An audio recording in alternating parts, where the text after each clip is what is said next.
Hi, now we're going to look at new quizzes. New quizzes used to be called quizzes.next, and it's a different engine for creating quizzes, and there's a lot of differences between the two options. The reason you might want to use new quizzes, I'll tell you one good reason is I'm pretty sure I'm not pretty sure. My hunch is they're going to deprecate the Canvas quizzes, that's going to go away, and that soon the only way to do a quiz is going to be with this new quizzes. And in that case, you'll want to be in that engine right from the beginning. If you're going to have to learn something new, might as well learn the new thing, right? So let's look at some of the differences between Canvas quizzes and new quizzes. The main difference is that you can now attach a learning outcome to a single question. Now, for some of you, that may not matter that much, but there are several new type of quiz questions that you can add in these new quizzes that you may really like. And so let's take a look at some of those differences. All right, so we have quizzes and new quizzes, a comparison. You cannot just create a survey in new quizzes. In new quizzes, you have to have correct answers. In the old quizzes engine, you could create, say, a multiple choice survey and have students choose their option, and that would be a survey, and you could gather stats that way. Can't do that in new quizzes. Same. Here, Canvas Content Selector, I don't even know what that is, so I don't think I'll miss it that much. Bookmark banks. You can't bookmark banks in new quizzes, but you can manage question banks and item banks. Again, I think this is one of those things that unless you were using it, you probably don't know what that is. So no big loss. Same. Open public APIs. I don't think we'll be doing any open public API with our quizzes, so we're not going to miss that it's gone. Question types. And now here you will see that there are a number of question types that new quizzes has that old quizzes did not. And really only one type of question, not really a question, that is not available in new quizzes. So categorization, that is available in new quizzes, not in quizzes. Essay, fill in the blank, fill in the multiple blank. There is a asterisk there. Apparently there's a new way to do that, fill in the multiple blank. You'll have to do some research on. Again, unless you've already done fill in the multiple blanks in the old quizzes engine, you won't know the difference with the new quizzes engine. File upload questions, formula questions, hotspot. This is a really cool question where you upload an image and you have the student click on the correct area to answer the question. Very handy, especially in the sciences. Multiple answers, that's in both of them. Multiple choice in both of them. Multiple drop down is in both of them. Again, this asterisk means there's additional setup in the fill in the blank question type to get a multiple drop down. Matching is in both. Numeric questions are in both. Ordering, so you take some events out of order and you have the students put them back in order. You can't do that in old quizzes. You can do that in new quizzes. Stimulus passage, I don't know what that is. So, don't know what that is. Text no question. This is just like a bit of text that you inserted into a quiz to give students information. That is not available in new quizzes, but again, unless you've been using it, you probably won't miss it. And then, of course, true, false. And then in the settings, there's just a couple of different things that deal with setting these up. Most of these, again, are exactly the same for both. Export quiz content, you could with quizzes, you can't with new quizzes. Require waiting period between attempts, you can't with old quizzes, you can with new quizzes. Set availability dates. Again, that is something that's done in a different place, but the functionality is still there between the two. Shuffle answers globally.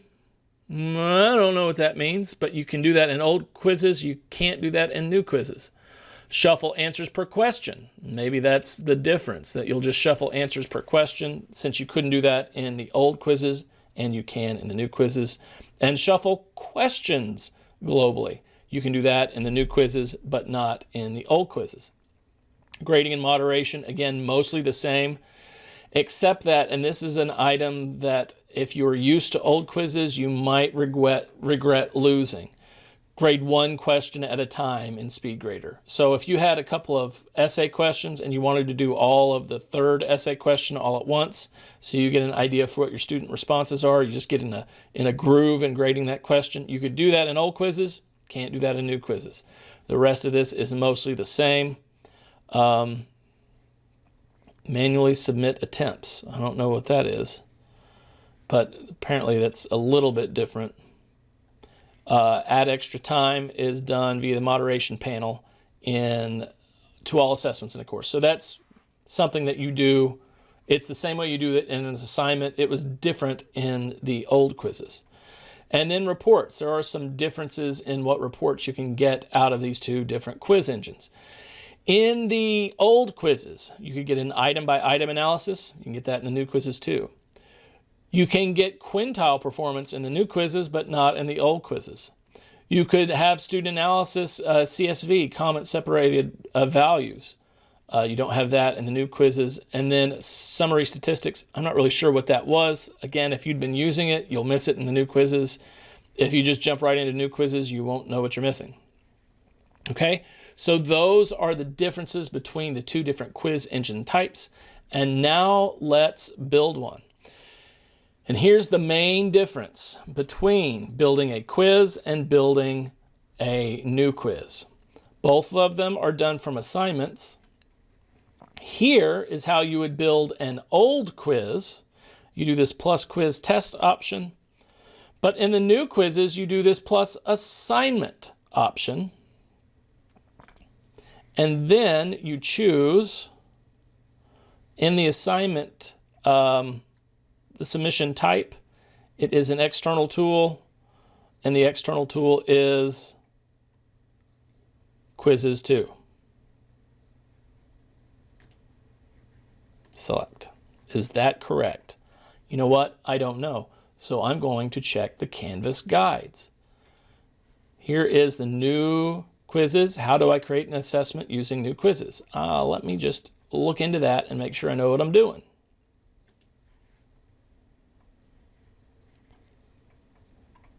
Oh, I had it wrong. Okay.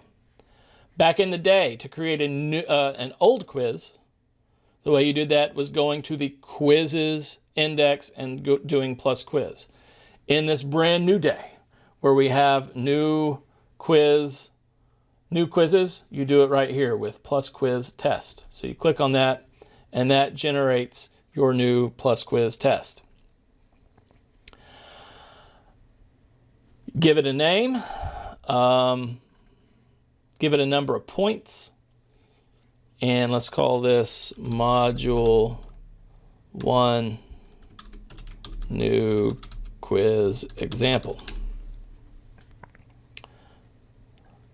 So apparently it will give you this external tool automatically whenever you do that button we just pushed. Give it a due date.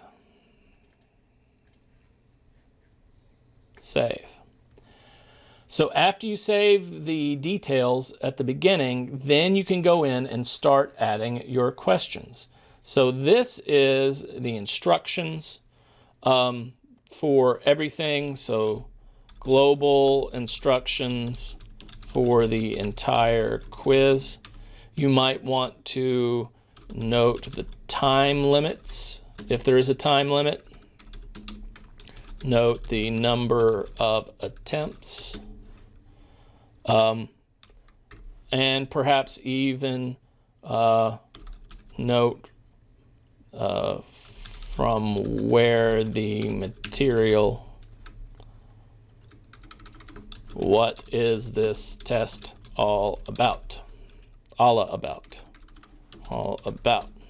Okay? Done. And then now you click the plus button and you get to start adding questions. So I'll add the plus question, and I'm going to do a categorization. This is a new kind of test item. So here's a category description. I will call this, let's do analysis types of permaculture analysis. And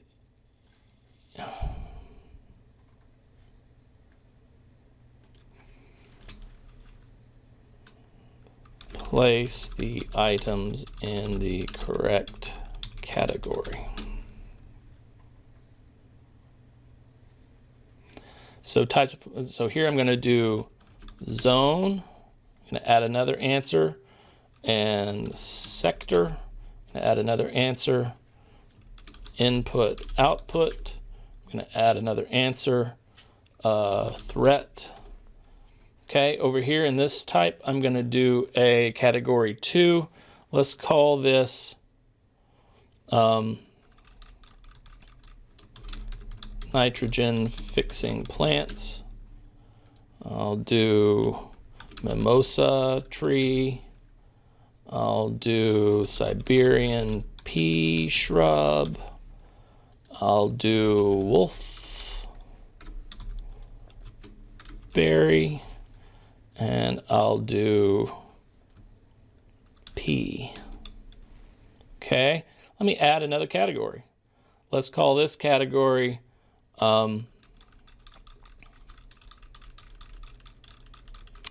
bioaccumulators. I think it's ERS. I'll add an answer to that, and this would be Comfrey. Comfrey is also a nitrogen fixing plant, by the way. And let's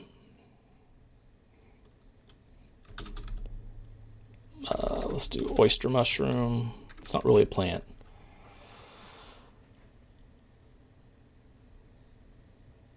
I can't think of another bioaccumulator. Another BA plant. Okay. This question is going to be worth 20 points. You can add distractors like horse manure. So that is something that would not go to any of those categories. We'll take a look at what this kind of question is, how it works later. Here's where you could align it to an outcome. If you have outcomes, that's a much more advanced topic and a whole new course. You can add this to a bank, a question bank, if you wanted to. So especially if you're starting out building your course and you're writing these questions and you know you're going to, it's kind of like we do with the rest of the course. You start with something small, and then the next time you teach it, you add more to it, and the next time you teach it, you add more to it. With item banks, you can build your bank of questions that you want to use in your course over a longer term, and then just pull those questions in when you want to use them. Okay, done with that question. Let's do a ordering question. Okay, put these in the right order. Whoops, that's the stem, sorry.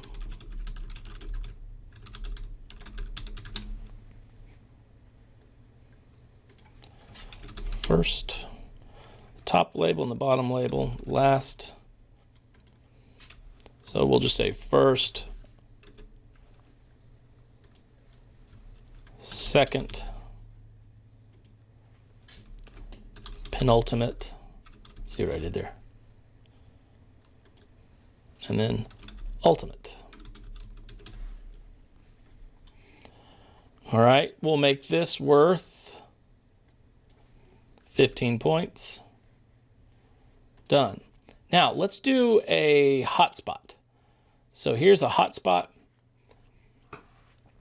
The question will be, well, let me get my picture in. So for hotspot questions, you want to bring in an image. Okay, so here's the image that I want to use as my answer placement. So let's see. Let's, I'll say click on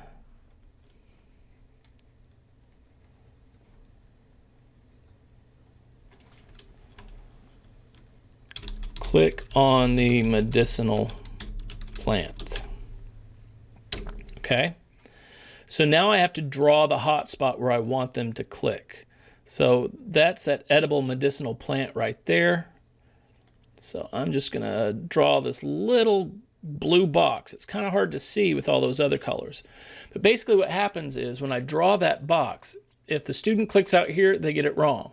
If the student clicks right in here, anywhere in that box that I just drew, they get it right. And there are several different ways that you can draw. For example, this polygon, you could draw a shape that's a little bit different. So maybe you're doing some kind of anatomy quiz, and you can really make the liver get it exactly right.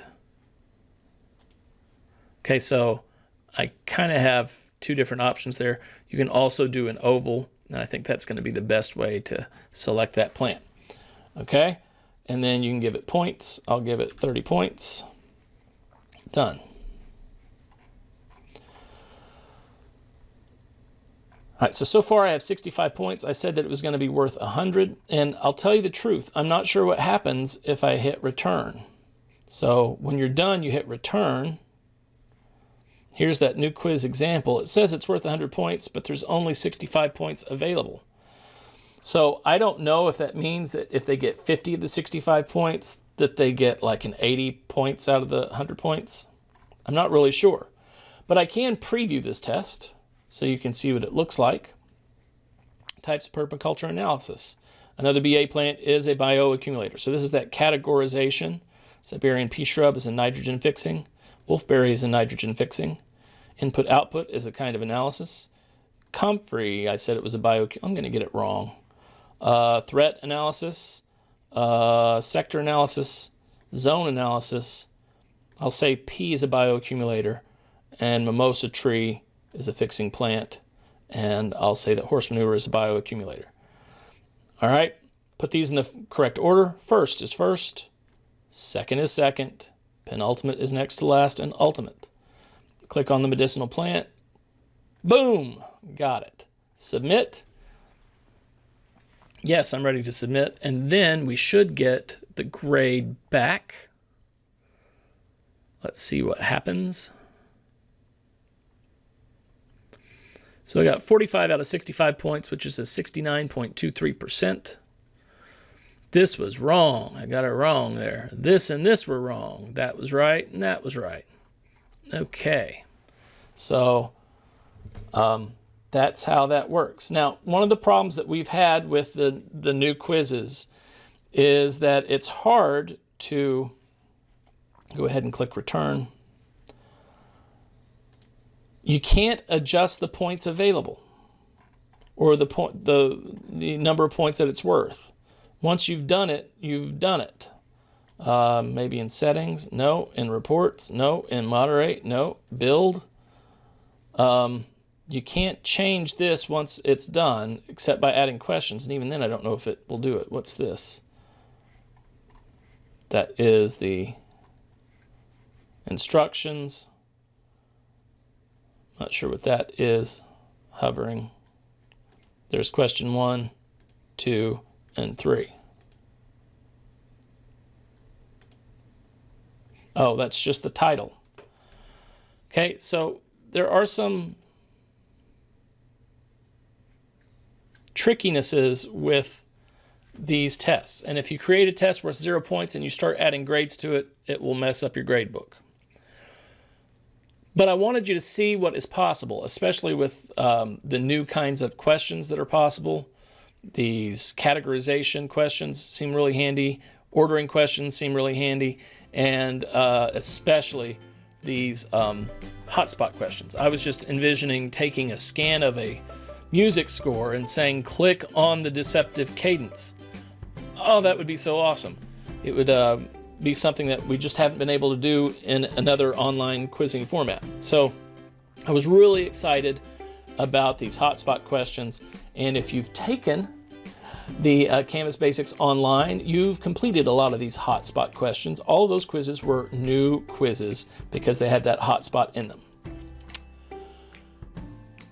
I need a lot of work, to tell you the truth, on knowing how these new quizzes work and the difference between them and the Canvas quizzes.